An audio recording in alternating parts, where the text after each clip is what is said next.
Olá pessoal, meu nome é Eliana, sou estudante do curso de Psicopedagogia em Bacharelado pelo Polo Uninter de São Pedro do Ivaí. Vim apresentar para vocês o meu estágio em diferentes contextos. Ele é focado na ONG. Vai ser feito em vários vídeos e hoje inicio a parte teórica. Para o conhecimento de todos, o psicopedagogo pode ser um colaborador positivo na sua área de atuação. Então, inicio falando um pouquinho do psicopedagogo. Em seguida, damos início ao nosso tema. O psicopedagogo ele pode contribuir para o desenvolvimento da instituição. Ele vai observar a necessidade de uma constante modificação de estratégias organizacionais e adequando com as demandas. O psicopedagogo dentro da instituição tem um trabalho de escuta e observação em estudo fazendo intervenção. Ele atua onde existem relações humanas, na escola, empresas, hospitais, famílias e outros ambientes escolares, como ONG e serviços sociais. Um dos objetivos de trabalho do psicopedagogo institucional é contribuir para o trabalho em grupo. Esse foi uma breve explicação sobre o trabalho do psicopedagogo. Agora iniciemos o nosso conhecimento. Oficina e práticas para a terceira idade. Asilo ou casa de repouso? Asilo é um estabelecimento para o abrigo, sustento ou educação de pessoas com dificuldade de se manter. Não é só para idoso, para dependentes químicos e órfãos. O asilo para idoso também pode ser designado por outro nome, como casa de repouso, clínica geriátrica e pensionato. O primeiro exemplo de abrigos para idoso foi a Casa dos Inválidos, fundada no Rio de Janeiro em 1974. Não por caridade, mas sim para abrigar soldados da idade avançada. Posteriormente, fundou-se o Abrigo São Luís, para a velhice desamparada, em 1990. É claro que se você perguntar ao idoso o que ele quer, a grande maioria vai dizer que pretende ficar em casa, que não tem problema algum nisso, já que a nossa casa é nosso lar. Foi-se o tempo em que levar o idoso para uma casa de repouso ou mesmo um asilo que era tratado como um sinal de abandono. Os familiares, na verdade, devem combater o sentimento natural do ser humano ao entregar um idoso aos cuidados dos profissionais em um local fora de sua casa. O que a família tem em ter em mente? Que os profissionais estão fazendo o que é de melhor para a saúde e qualidade de vida do idoso. Não se sentir pena ou sentir como se estivesse abandonado. Se não tiver muito cuidado e atenção com o idoso, e se ele ficar sozinho em sua casa, ele corre riscos por conta de suas limitações. A casa de repouso é um espaço de acolhimento, cuidando com o tratamento e convívio social tão importante para o idoso. Ela é voltada para o idoso dependente e independente, que necessita de assistência e cuidado especializado. Eles recebem acompanhamento contínuo e possuem o controle adequado de todas as suas necessidades, por profissionais da área de saúde. Temos focar na qualidade de vida, no cuidado, no respeito, nas condições de cada idoso, fazendo com ele aproveite o seu tempo de melhor forma.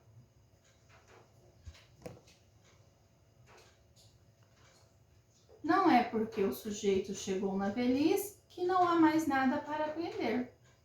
A qualidade de vida na terceira idade é envelhecer com dignidade, procurar atividades que levam os idosos a serem independentes, cuidando assim das necessidades do corpo e da mente.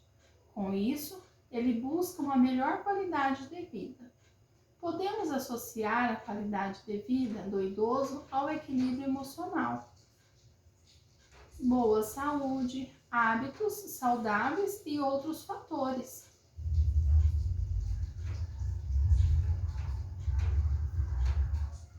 O benefício da atividade física para a saúde do idoso é quanto mais realizar, mais benefício eles terão. Tudo bem orientado para que o idoso tenha mais autonomia e segurança. Também temos os idosos mais debilitados, que a fisioterapia vai ajudar ele a ter mais autonomia nas suas necessidades. O nosso cérebro precisa de ginástica tanto quanto o nosso corpo. Já ouviram falar sobre ginástica cerebral? Essa é uma forma popular de explicar a estimulação cognitiva. Ela atua diretamente nos mecanismos ligados à plasticidade cerebral. Vamos falar da memória? Esta intimamente ligado ao processo de neuroplasticidade, mas existem diferentes transtornos e distúrbios de memória ou lesão cerebral, que podem acarretar problemas na invocação, aquisição da memória. Então, a plasticidade cerebral é a capacidade de aprender como se vê. Ela não está só envolvida nos fenômenos de recuperação após lesões no sistema nervoso, mas principalmente no desenvolvimento normal. O transtorno de aquisição da memória tem a dificuldade no processo de aquisição de memória resultante de problemas na atenção, na motivação, no sentido, que são divididos em dois grupos. Transtorno de aquisição da memória declarativa, que afeta as questões sensitivas. O transtorno de aquisição de memória procedimental afeta as vias motoras. Transtorno da consolidação da memória, informações que seriam perdidas e existiria uma dificuldade em armazenar memórias de longo prazo. As memórias, quando são consolidadas, ficam num espaço provisório. A memória a curto prazo, ela ocorre quando a consolidação das memórias se perdem. Transtorno da evocação da memória. Esse transtorno está ligado ao resgate das memórias já adquiridas. Está ligado diretamente com a aprendizagem. Quando há uma lesão cerebral em alguma região do cérebro, como algum distúrbio de fala, onde o sujeito vai perdendo gradativamente, onde entende-se a neuroplasticidade. Após a ocasião da lesão, fará fazer com que a pessoa reaprenda os processos aprendizados na fala, ajudando a recuperação da lesão. Neuroplasticidade é a propriedade do sistema nervoso de alterar sua configuração morfológica sob influência dinâmica do ambiente. Essa propriedade foi inicialmente mais ligada aos processos de recuperação após as lesões. A neuroplasticidade está intimamente envolvida em fenômenos adaptativos de aquisição de novos comportamentos. Essa definição tem a ver com a memória e com o próprio aprendizado. A relação entre a plasticidade de memória pode estar relacionado ao próprio ato de aprender, adquirir experiências, sejam elas motoras, sensorial ou linguagem. Podemos exemplificar as aprendizagens como ato de aprender, engatinhar, caminhar, correr, dançar.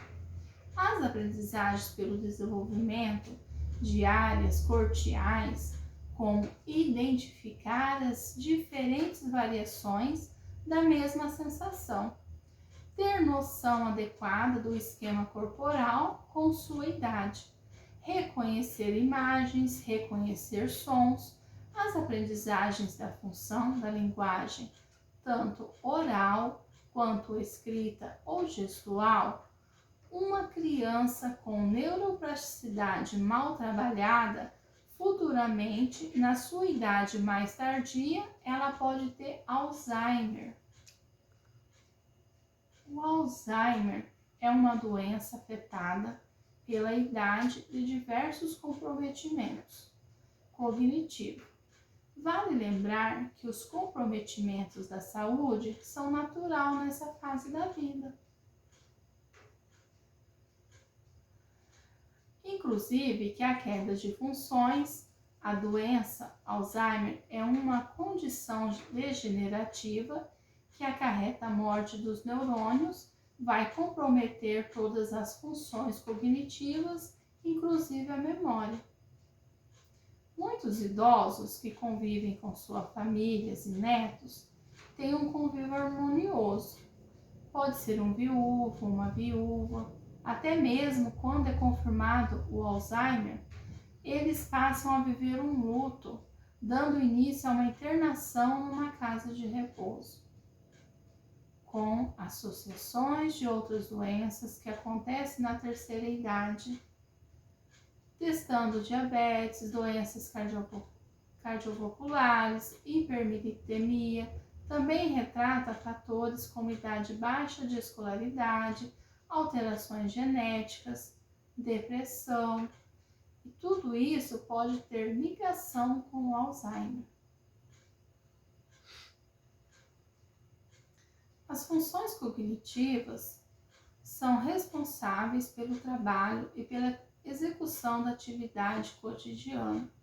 Podemos dizer que são ferramentas específicas que trabalham e controlam nossas emoções. Ela tem alteração emocional que pode ser regulada pelo estado do humor.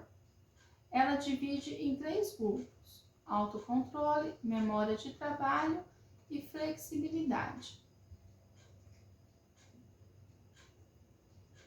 A sintonia inicial da maior evidência da doença é a incapacidade de lembrar os acontecimentos recentes, como, por exemplo, colocar as coisas em lugares inapropriados, oscilações de humor. À medida que se envelhece, torna-se natural.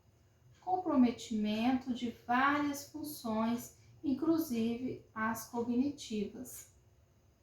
O estado de humor é causado não por um acontecimento cotidiano. Um idoso pode agir com rispidez para esconder suas vulnerabilidades, como dificuldade de não aceitar que não tem mais autonomia do que antes, depender de cuidados de terceiro. Então, isso é normal que ele respire fundo, vire os olhos e murmure uma vez ou outra. Quando se trata de memória de trabalho, linguagem ao idoso, é um processo de envelhecimento que tem início quando o indivíduo adulto entra numa fase maior de vulnerabilidade biopsicossocial, em que seu sistema torna mais e menos aptos para mudanças. Essa fase apresenta uma diminuição na velocidade de processos de pensamento que envolve linguagem, memória, atenção, percepção da consciência. As funções cognitivas abaixam outras capacidades que são afetadas, que ocasiona dificuldade na eficiência, tanto na evocação da informação armazenada, quanto na velocidade do raciocínio. Ao discutir as funções cognitivas, seja cognição, atenção, emoção, pode influenciar no aspecto da psicomotricidade. E agora nós vamos falar um pouquinho da psicomotricidade, que é um conjunto e integração das funções motoras e psíquicas que determinam e coordenam os movimentos corporais. Significa processo que a mente, as funções executivas, as funções cerebrais influenciam no processo motor. Precisamos avaliar diferentes concepções visual, temporal, equilíbrio e, além do desenvolvimento da linguagem, temos a lateralidade, sensório-motor e outros.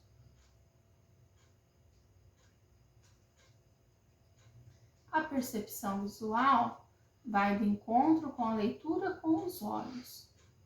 Percepção temporal vai ao encontro do processo de velocidade e movimento, estão ligadas às dificuldades de se orientar no passado, presente e futuro, antes e depois. O equilíbrio é a capacidade de manter o corpo em determinada posição por uma quantidade de tempo. Lateralidade, com a dominância cerebral do lado direito e esquerdo do corpo, frente e trás. O adulto pode ter o medo e vergonha na hora de fazer um tipo de atividade ou interação lúdica. A ludicidade associada à estimulação cognitiva torna-se uma estratégia indispensável contra a ausência de atividade cerebral que a pessoa idosa sofre.